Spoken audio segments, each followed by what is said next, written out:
Subscribe कीजिए mind flight facts को। साथ ही उस बगल वाले बेल आइकन को भी दबाइए लेटेस्ट वीडियोस को सबसे पहले देखने के लिए। तुम मुझे खून दो, मैं तुम्हें आज़ादी दूंगा।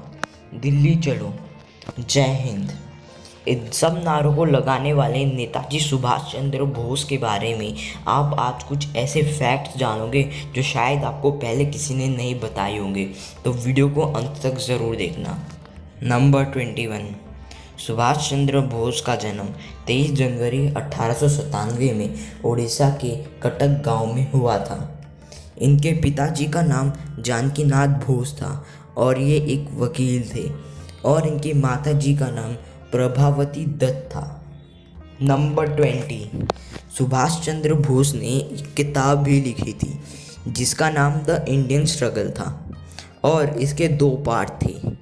इसको सुभाष चंद्र बोस ने खुद लिखा था, और इसमें 1920 से लेकर 1942 की इंडियन हिस्ट्री लिखी थी।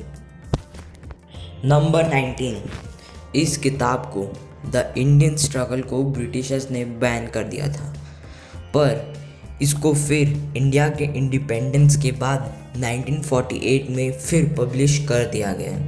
इस किताब में क्विट इंडिया मूवमेंट और आज़ाद हिंद मूवमेंट्स के बारे में भी विस्तार से बताया था।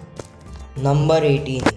नेताजी सुभाष चंद्र बोस ने अपने जीवन में बहुत कष्ट सहे और ये बहुत बार जेल भी गए थे। नंबर 17। आज़ादी के लिए भारत के नागरिकों को उकसाने के लिए इन्हें जेल भी जाना पड़ा था, पर इन्हें जेल में टीबी यानी कि ट्यूबरक्लोसिस की बीमारी हो गई थी, तो फिर इन्हें 1927 में जेल से रिहा कर दिया। नंबर 16। जेल से रिहा होते ही यानी कि 1927 में इन्हें कांग्रेस पार्टी का जनरल सेक्रेटरी बना दिया गया था। नंबर 15। तुम मुझे खून दो, मैं तुम्हें आज़ादी दूंगा। दिल्ली चलो तथा जय हिंद जैसे नारे इन्होंने ही लगाए थे। नंबर 14। 1916 में जब बोस अपने कॉलेज में थे तब इन्होंने अपने एक टीचर को मारा था, क्योंकि उन्होंने हमारे देश के बारे में अपशब्द कहे थे। उनका नाम प्रोफेसर ओएलेन था। नंबर 13। नेताजी सुभाष चंद्र बोस ने इंडियन सिविल सर्विसेज में 4th रैंक हासिल करी थी, पर इन्होंने अपने देश के लिए इतनी बड़ी पायदान को छोड़ दिया। नंबर 12।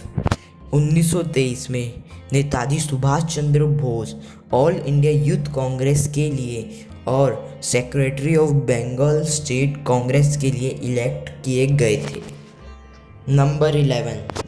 आज़ादी के लिए बोस ने एक न्यूज़पेपर भी निकाला था जिसके मार्गदर्शक चित्तरंजन दास थे, पर इसे ब्रिटिशर्स ने बैन कर दिया था। नंबर 10। सुभाष चंद्र बोस के 13 भाई बहन थे। नंबर 9। 1930 में नेताजी यूरोप भी गए थे। भारत की आज़ादी के लिए उन्होंने वहाँ कुछ नेताओं से मदद मांगी थी। नंबर 8।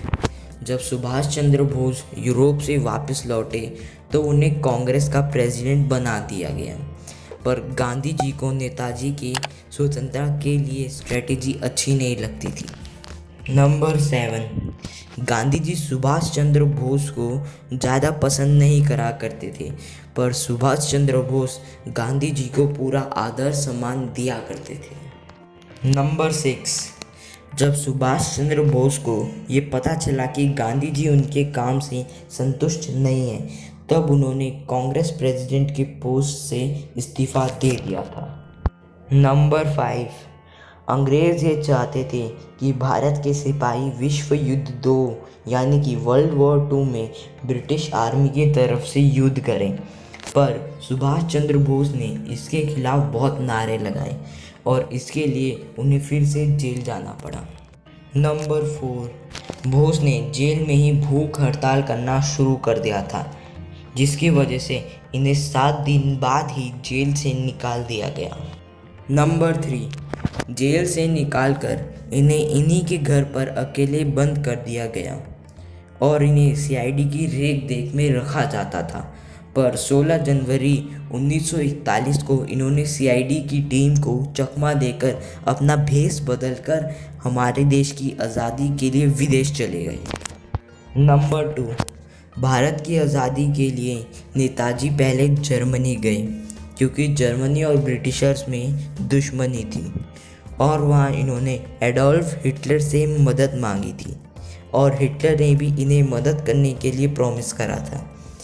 पर जर्मनी विश्व युद्ध 2 में हार गई और इसकी वजह से जर्मनी हमारी मदद नहीं कर पाई। इसलिए सुभाष चंद्र बोस सबमरीन से जापान चले गए थे और जापान उस टाइम का सबसे ताकतवर देश था और जापान के प्रेसिडेंट ने भी मदद करने का प्रॉमिस करा था।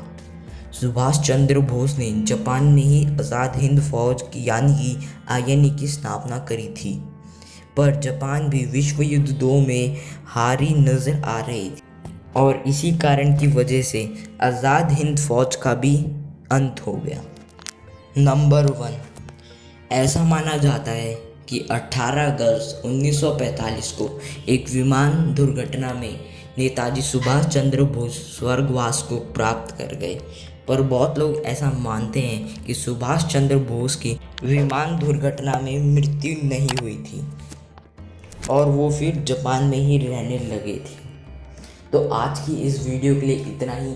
आपको वीडियो कैसी लगी कमेंट करके ज़रूर बताना और मेरे को अपनी वीडियो में क्या क्या चीज़ें इंप्रूव करनी चाहिए, वॉइस ओवर या एडिटिंग में, कैसी डिस्क्रिप्शन लिखने में या टाइटल लिखने में, आप मेरे को कमेंट करके प्लीज़ ज़रूर बताइए। अपने टॉपिक्स, अपने सजेशन और अपने फैक्ट्स को कमेंट करना मत भूलना। आपके फैक्ट्स अगर भारी मात्रा में ज़्यादा होंगे तो मैं उनको अपनी वीडियो में ज़रूर लूँगा।